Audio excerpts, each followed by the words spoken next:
Hey guys, Rob Helder on Arianation here, and welcome to this week's Telco Tips. This week I wanted to do basically a bit of a follow-up video to a video that I posted on the Facebook and LinkedIn pages during the week, last week. So I'll put a link to that in the comments below, but it was about account security. And I've had a lot of feedback on that video, both good and bad, and just around not wanting to give people an understanding of how to hack into somebody's account, but also putting it out there more for the networks, or Optus in particular, that this is issue was regarding, and hoping that somebody within Optus would pick up on that and go, okay, yes, we need to fix this because it's not right. So I've had a few people that have asked me to elaborate on this and give an understanding of what the different networks need as far as security when you're calling up the customer care lines to find out about your bill or your account or make a change or what have you.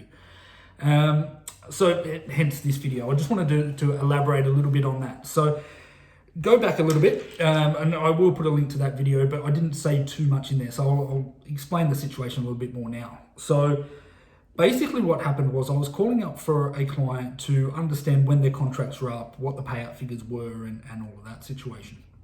And so that we could put together, a new deal for them moving forward.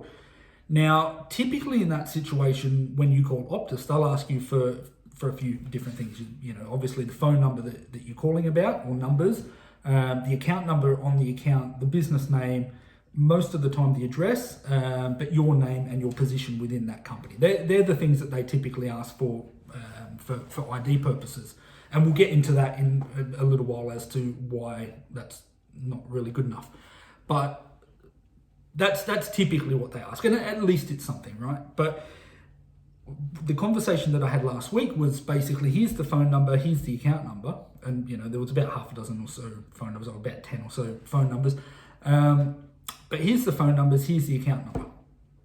And the guy I was talking to seemed like a really nice guy. We had a bit of a chat back and forth. I think he was talking about football or whatever we were talking about. But we had that conversation, and so I've just given him those two pieces of information. And I was expecting him to come back and just say, okay, can you confirm the company name? Can you confirm the address? What's your name and your position? Whatever. None of it. Didn't get one word of that. He gave me everything that I wanted. So it was contract end dates. The plans I obviously already knew, but the contract end dates, the payout figures, if we were to pay out the contracts immediately, and the amount of data usage they'd had over the last 3 or 4 months. We've got all of that information out of this guy with absolutely zero security measure in place. It was ridiculous, and that's why it was a bit of frustration that I posted that video, because I've got an account with Optus, and I've got an account with Telstra, and I feel like if somebody had access to my account to get that level of information with giving nothing and having no security, if somebody had called that guy up and been able to get the level of information out of my account that I was able to get out of a customer's account without doing anything special, I didn't call any special numbers, it was literally the normal customer care line. I would have been exceptionally pissed off if somebody got that level of information on my account without being authorized, or without giving the level of security that you would expect. Now, Vodafone does this the best, and I think Telstra and Optus can learn a bit from Vodafone as to what they do. So all Vodafone accounts have a PIN number. If you've got that 4-digit PIN number, then yes, you can get whatever information you want, but they've got a PIN number and they won't give you anything without that PIN number. They won't, not a thing. And it's happened multiple times, and I've called up for clients, and clients have given me what they believe is the PIN number for the account, and I've called up and found out, okay, that's not the PIN number. They don't give me anything, right? And I've had to go back to the client, get the correct PIN number, and do that process again. So, but they won't give you anything. So they're the best. They're, from a security point of view, Vodafone number one, absolutely, no question. Telstra are pretty good. Most Telstra accounts have a password on the account, and if you don't have the password, most of the time you can't get the information that you're after. I've been able to get around that a number of times, and so I think Telstra maybe need to look at tightening that up a little bit. They're pretty good for the most part, but you can give some other information that can sometimes work depending on who you speak to. And there's been a bunch of times over the years where I've spoken to one person and they've been straight down the line. They won't give anything without the correct password, and then I've hung up, called back and spoken to somebody completely different and still not had the correct password, but I've been able to work my way through that. So There are ways and means of doing it with Telstra, but so maybe they need to look at tightening it up a little bit. But Optus, as I say, typically all you need is, if you get I could get the front page of any business customer account in Australia and get anything I need out of Optus without even thinking about it.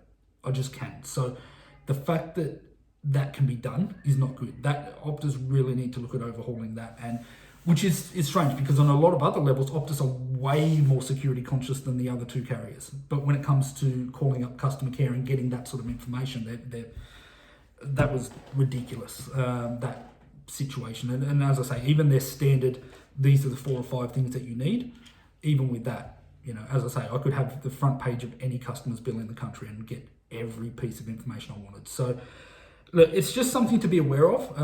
I've done it with my own account. I've spoken to Optus and I've made sure that I've got a password on my account. It's not a foolproof method, but it's the best that they can do at the moment. So if you do have an account with Optus, my suggestion right now is, as I say, exactly what I've done with my account after that situation.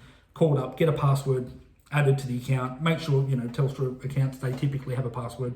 Vodafone always has a PIN number. They're brilliant. But if you've got an Optus account, just be mindful of it. Okay, I'm not saying this because I'm expecting millions of people to have their Optus accounts hacked into and all their personal information taken and all of that. But hopefully nothing like that ever happens. But it's something that Optus definitely need to look at, and it's something that I feel like my customers and any of the accounts that I deal with that have an account with Optus expect a call from me in the next week, because I'm going through all of my accounts at the moment and working out, okay, these are the accounts that are with Optus. We need to have other security measures in place. We need to have a password added to the account and so on. So let me know your thoughts on that. As always, please feel free to subscribe to the channel if you've got any value out of this video. Obviously, like, share, comment. If you do have any thoughts on this, or you've had an experience with any of the telco companies, please feel free to share that in the comments, because you may find that other people will gain some value from that as well. So look, that's my suggestion. Call up, get the password activated, like, comment, subscribe, and we'll see you next week. Cheers.